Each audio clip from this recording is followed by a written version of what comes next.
aspirasi Kerajaan Negeri Sarawak dalam memperkasa perkhidmatan kepada rakyat jelas terbukti. Ini setelah Jabatan Tanah dan Survey JTS Cawangan Lawas kini beroperasi sepenuhnya di daerah itu. Untuk berita lanjut dari Bumi Kenyalang, kita bersama Debbie Amanda Padan. Silakan Debbie. Terima kasih Zahra, salam hormat dan salam sejahtera. Di Sibu, penduduk blok Rumah Pangsa Sibu Jaya yang dilanjutkan Perintah Kawalan Pergerakan diperketatkan PKPD diseru untuk patuh kepada arahan pihak berkuasa. Kerjasama ini penting bagi membantu memutuskan rantaian jangkitan COVID-19 di Sibu. Menurut Menteri Muda Perumahan dan Kesihatan Awam Dr. Anwar Rapai, beliau mengambil maklum kebimbangan sesetengah pihak yang mendakwa kemungkinan berlakunya kes penduduk lari ke blok yang tidak disambung PKPD kerana mengelak dari menjalani tempoh lanjutan PKPD. Tegas beliau, penduduk yang menyangka mereka boleh cuba keluar dari blok rumah tanpa dikesan adalah satu kesilapan kerana pihak kesihatan mempunyai rekod nama dan nombor unit kediaman setiap individu di lokasi tersebut. Dedahnya, pihaknya sudah mempunyai senarai nama penduduk di kawasan terlibat yang akan menjalani ujian calitan kali ketiga. Seandainya kita perlu buat swab test yang ketiga ini, kita tidak memerlukan masa yang lama. Okey, saya telah berbincang dengan Dr. T tadi. Kemungkinan hanya memerlukan 2 hari untuk kita habiskan swab test yang ketiga ini.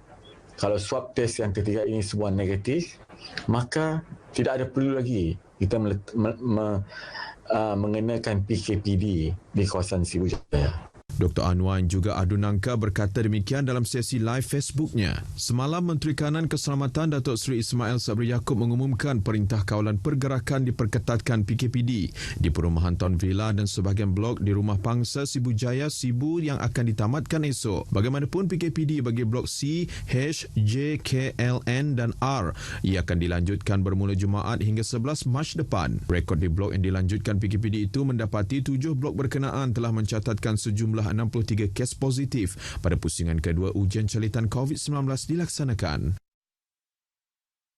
Aspirasi kerajaan negeri dalam memperkasa perkhidmatannya kepada rakyat jelas terbukti setelah Jabatan Tanah dan Survey JTS Cawangan Lawas kini beroperasi sepenuhnya di daerah itu.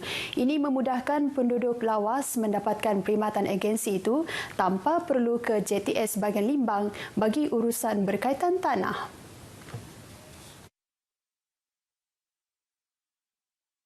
Timbalan Ketua Menteri Datuk Amar Rawang Tengah Ali Hassan menyifatkan operasi cawangan JTS di Lawas tepat pada masanya. Ini amat signifikan sekali, apatah lagi dalam keadaan COVID-19 ini yang menyekat pergerakan kita. Dan seperti yang kita tahu, bahagian Limbang ini begitu unik, ya, begitu unik. Dia hanya dipisah dengan Brunei. Jadi ianya mendatangkan banyak kesulitan di kalangan khususnya orang kita di Lawas ini. Beliau menyatakan demikian kepada media selepas merasmikan pejabat JTS bahagian Limbang Cawangan Lawas yang beroperasi sepenuhnya di bangunan lama pejabat daerah Lawas. Sementara itu, Timbalan Pengarah Pengurusan JTS Awang Zamhari Awang Mahmud yakin perkhidmatan yang disediakan bakal memberi manfaat kepada penduduk Lawas. Ini merupakan respon jabatan ke atas keadaan semasa, terutamanya ancaman pandemik, ancaman pergerakan masyarakat kita di Lawas untuk berurusan di Jabatan Tanah dan Survey di bahagian Limbang dengan kos, dengan masa dan beberapa cabaran-cabaran lain. Menurutnya, pihaknya akan memperkembang dan memperluas skop perkhidmatan JTS Cawangan Lawas pada masa akan datang berdasarkan keperluan semasa. Antara perkhidmatan yang ditawarkan di JTS Lawas ialah permohonan pelanjutan hak milik selain urusan pembayaran cukai. Lebih 1,000 penduduk Kampung Medang di kawasan Saribas bahagian Betong kini dapat menikmati kehidupan lebih selesa setelah projek naik taraf Jalan Supa Medang siap sepenuhnya beberapa bulan lepas. Projek tersebut merupakan projek rakyat yang dibiayai kerajaan negeri melibatkan peruntukan keseluruhan RM6 juta. Daripada kos tersebut, 3.9 juta ringgit untuk naik taraf Jalan Supa Medang sepanjang 6 km dari Jalan Kerikil ke Jalan Berturap, manakala selebihnya akan diguna untuk naik taraf Jalan Dalam Kampung Medang. Sebab kami di situ baru merasa jalan yang berturap, jadi rasa gembira atas keperhatian kerajaan negeri Sarawak kepada kami di sini di luar bandar. Macam tu dulu jalan kami pakai batu lah. Tu dah detar tu okey juga lah. Alhamdulillah lah. Bagus dah syukur alhamdulillah. Masa dulu kami makin laut, makin bot. Pergi ke pusat, pergi ke ini, pergi ayo tu senang dah sikit dah. Menurut ahli Dewan Undangan Negeri Adun Saribas, Razi Sitam, sebuah lagi kampung yang bakal menikmati kemudahan jalan raya berturap adalah Kampung Buddha. Satu lagi projek rakyat yang diluluskan adalah projek Kampung Buddha dengan 5.5 juta. Cuma yang tu ada tambahan daripada di bawah KPLB 500,000 lah. Jadinya 6 juta juga lah. Pun 90% dah siap. Selain kemudahan jalan raya, Razi sangat berharap kontraktor yang terlibat dalam pelaksanaan penyambungan bekalan elektrik di bawah dana permohonan lewat dan tambahan dapat mempercepat kerja mereka. Beliau ditemui RTM semasa membuat lawatan pemantauan projek di Kampung Medang Saribas. Projek naik taraf 16 pintu rumah panjang Ikeh Nanga Lioh di Jalan Entabai Julau kini berjalan lancar. Menurut ahli Dewan Undangan Negeri Adun Meluan, Roland Duat Jubin yang melawat ke tapak projek Isnin lepas memberitahu projek yang menelan kos RM50,000 itu diluluskan di bawah projek transformasi luar bandar. Jelas Roland, skop projek adalah membaik pulih anjung rumah panjang tersebut dengan membina parit konkrit dan memasang jubin. Tambahnya, rumah panjang tersebut juga telah dibekalkan dengan sebuah tangki air di setiap pintu di bawah projek bekalan tangki air fasa 3 peringkat 2 tahun 2020. Beliau menyatakan demikian semasa dihubungi pemberita RTM. Dalam perkembangan lain, projek naik taraf 14 pintu rumah panjang Udam, Emperan Pedalai, Wong Ba Julau yang menelan kos RM70,000 juga telah diluluskan. Skop projek adalah minimen lantai rumah panjang tersebut yang kini masih dalam pembinaan.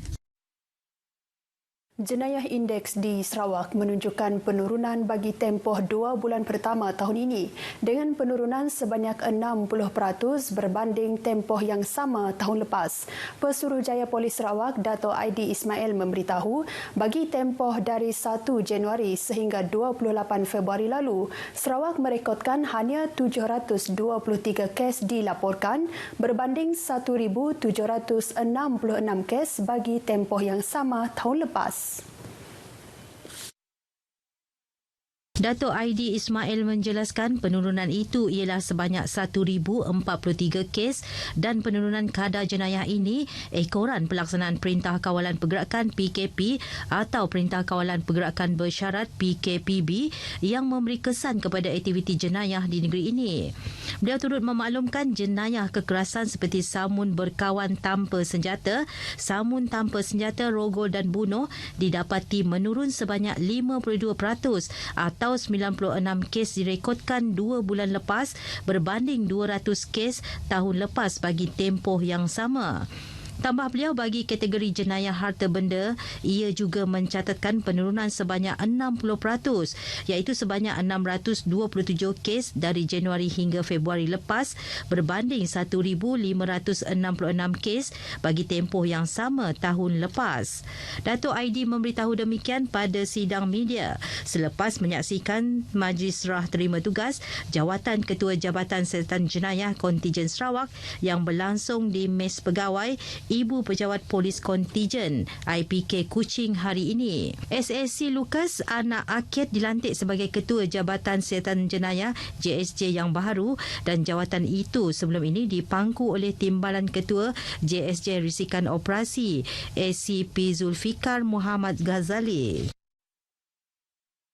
Sebanyak 36 taman bimbingan kanak-kanak Tabika Kemas di kawasan Seri Aman telah mula beroperasi serentak dengan jadual persekolahan bersemuka Kementerian Pendidikan pada Isnin lepas. Turut mula beroperasi 4 buah taman asuhan kanak-kanak atau Taska Kemas di daerah itu. Tinjauan RTM ke Tabika Kemas Kampung Melayu Tanjung Bijat di Seri Aman mendapati sesi persekolahan bagi 10 kanak-kanak berjalan lancar.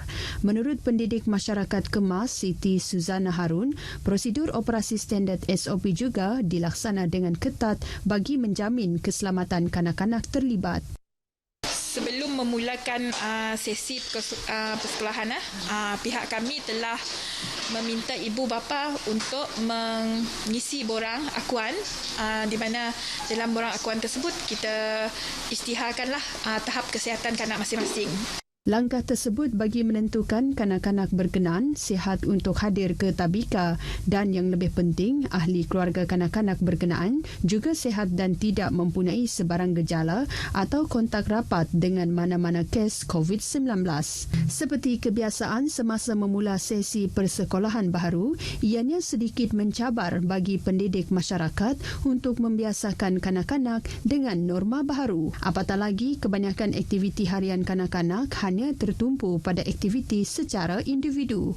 Walau bagaimanapun, sebahagian kanak-kanak ini ternyata mudah menerima dan seakan memahami keperluan mematuhi SOP. Cuci tangan. Pakai mangka. Mangka. Boleh main dengan kawan-kawan sih? Boleh. Kenapa? COVID-19. Tahun ini, seramai 325 kanak-kanak mendaftar di Tabika Kemas di seluruh daerah Seri Aman, manakala jumlah kanak-kanak Taska adalah seramai 40 orang. Sekian berita wilayah dari Sarawak. Kita kembali bersama Zehra di Angkasa Puri. Silakan Zehra.